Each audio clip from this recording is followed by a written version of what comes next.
Well, is the Australian dream of owning your own home over?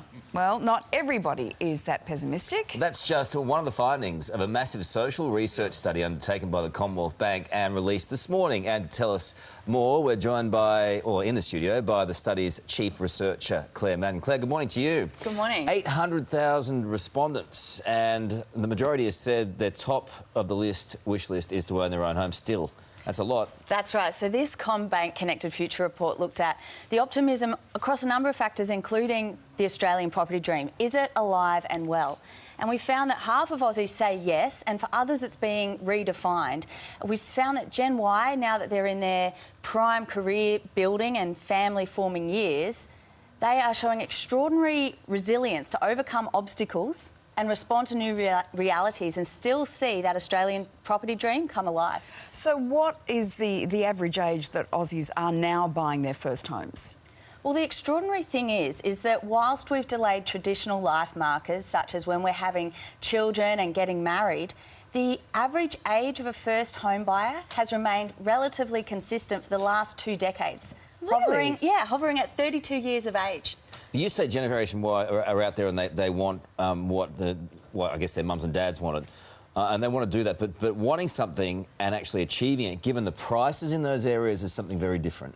Absolutely, and the Aussie dream looks markedly different in 2017 than it did for the baby boomers, who, you know, they wanted the standalone house, enough room in the backyard to mow that cricket pitch into the lawn. Yeah. And now we're seeing an increase in high-density, medium-density housing, units and apartments, and also smaller block sizes. So the dream is being redefined. However, we've also got improved quality dwellings over time as well. And now they're putting soccer goals in. I mean, life is changing a little bit, isn't it? Absolutely, yeah. So in regards to each state, how optimistic were people that their dream could be realised? Interestingly, the CBA data showed optimism levels do change depending on what state you're in. Yep. So where there's highest house prices, such as New South Wales and Victoria, optimism was lowest. Yep. It was highest in Northern Territory and Western Australia. What surprised you most about the results? The most surprising was how Gen Y are still finding a way to get into the housing market. Yeah. Even though the housing... How are they doing it?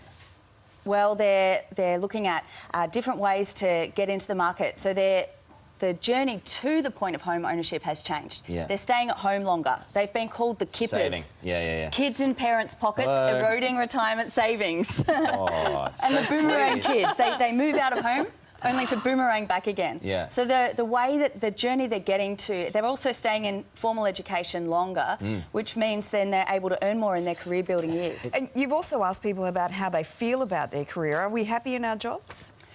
Australians are optimistic that we are ready to face the future. Even though there's extraordinary digital disruption and automation, they say, yeah.